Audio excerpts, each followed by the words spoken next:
So what were you planning to do? Just bring attention to Alissa. How are you going to do this? Take a shotgun and blow my head off. That's what I tried to do in '94. Everyone thought that she just ran away. 7 years later, that's when they sat me down, told me that my father had been molesting Alissa for our entire lives. Imagine finding out that your own dad might be responsible for your sister's death. What would you do? The girl in this case was only 12 when her sister mysteriously disappeared. But as she got older, she realized that the man she had looked up to all her life was hiding a really dark secret. And it was up to her to expose him. Let's dive into the case of the girl who solved her sister's 20-year-old cold case by TikTok. Dad's a pervert. Alissa Turney was born in Paradise Valley, Arizona on April 3, 1984. When she was 3 years old, her mom, Barbara Stram, married a guy named Michael Turney, a former deputy sheriff that she thought was her knight in shining armor. Michael adopted Alissa, and the couple had their daughter together, Sarah, in 1988. Sadly, when Alissa was only 8 and Sarah was 4, their mom died of lung cancer, leaving Alissa and her sister in the care of Michael.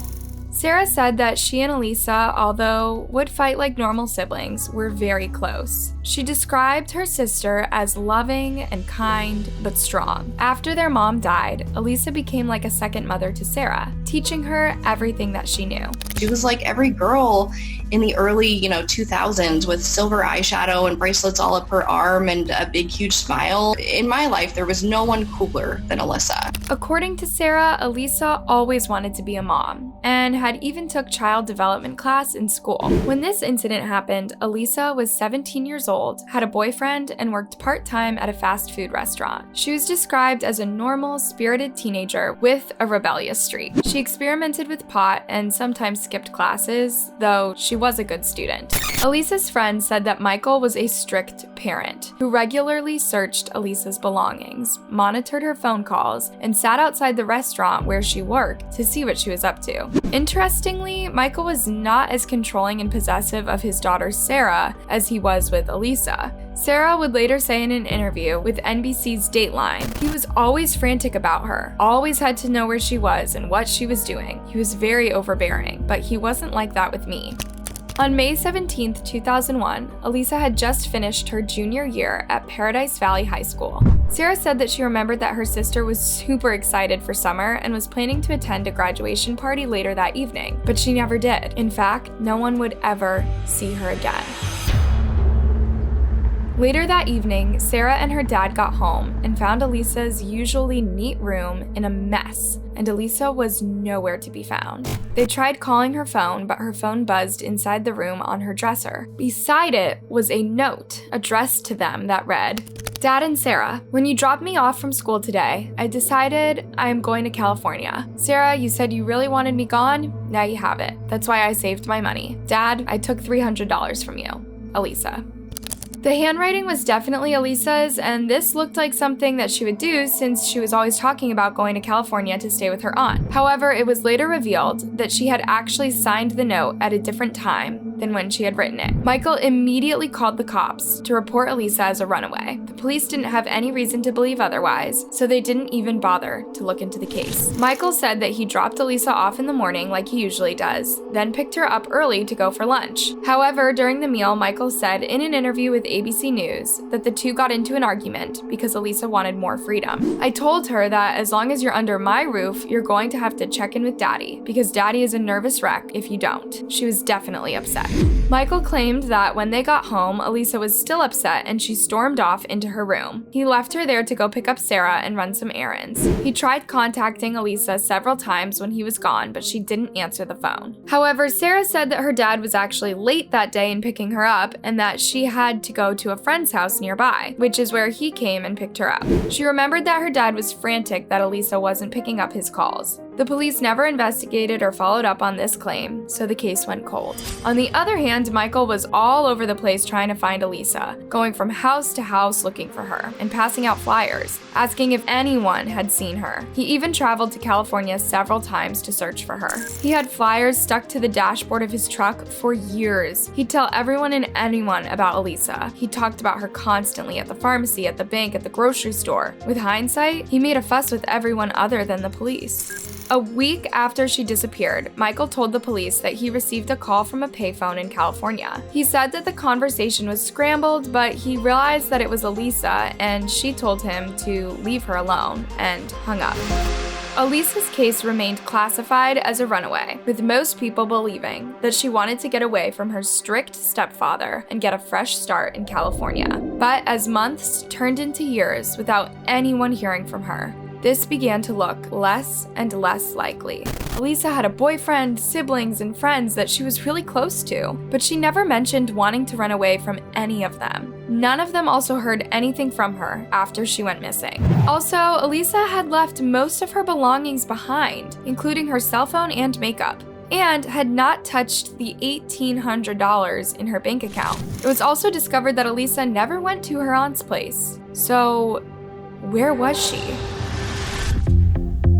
The police still did nothing for almost 6 years, until 2006, when a man in Florida confessed that he had killed Alissa. The guy was in prison after being arrested for killing another woman a few months after Alissa went missing. On seeing Alissa's picture in an old newspaper, he allegedly turned to a guard and said that he had killed Alissa. However, he could not really describe Alissa, and on further interrogation, it turned out to be a false confession. Still, this helped to bring Alissa's case back into the spotlight and brought out some friends and family who started making some disturbing allegations about Alissa's relationship with her stepfather, saying that Michael might have been abusing Alissa.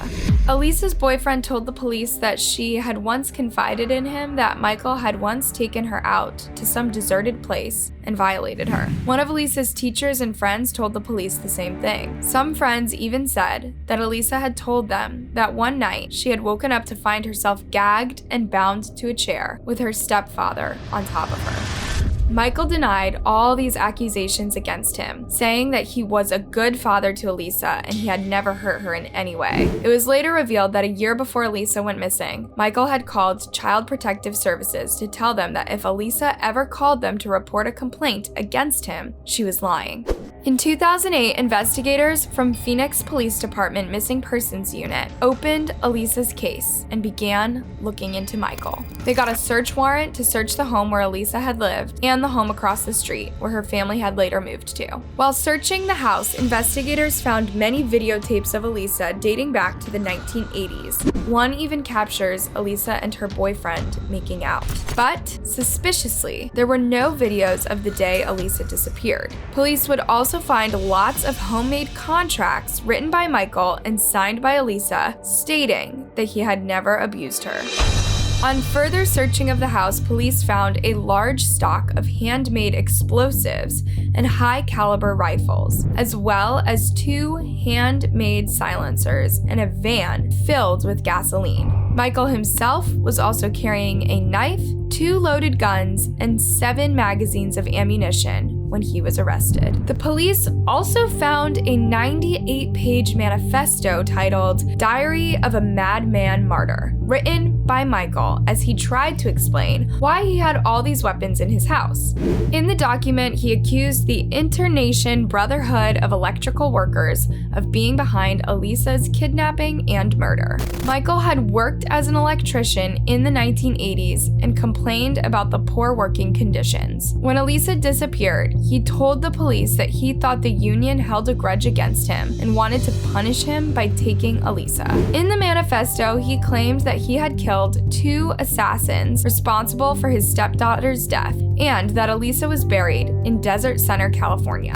He further wrote that he planned to blow up the Union Hall in revenge and then gun down any survivor before ending his own life. The police believe they may have stopped him just in time, as they found the weapons and explosives on December 11th, and the next Union meeting was scheduled for December the 15th. In an interview with ABC News, Michael denied wanting to blow up the Union building, but admitted that he was going to end his life in order to bring attention to Alissa's case. So what were you planning to do? Just bring attention to Alissa. How are you going to do this? Take a shotgun and blow my head off. That's what I tried to do in '94. In March 2010, Michael pleaded guilty to possession of unregistered explosives. He was sentenced to 10 years in prison, though he only served 7 years before he was released in 2017. Meanwhile, Alissa's little sister Sarah believed that her dad had something to do with Alissa's disappearance. She started a Justice for Alissa blog page and Facebook page and reached out to several media houses and true crime communities to share her story and beliefs. She even started a podcast called Voices for Justice to ensure that her sister's case reached as many people as possible. In 2001, my sister Alissa Turney went missing. She was 17 and I was 12. She was basically the only mom I ever had.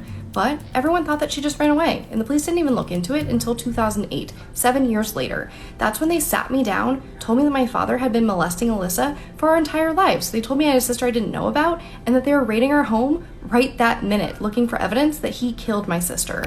After her dad was released, she went and confronted him, asking if he had anything to do with her sister's disappearance, and his answer was just insane. But the breakthrough came in April of 2020, when Sarah began posting on TikTok. She shared the story on TikTok, including one video where Alissa is heard saying, "Dad's a pervert." Cookie. Dad! Dad! Dad's a pervert. The case blew up after this, getting millions of views. And in August 2020, Michael was arrested and indicted by a grand jury on second-degree murder charges against Alissa. What do you think about this case? Let me know your thoughts down in the comment section, and don't forget to like and subscribe for more.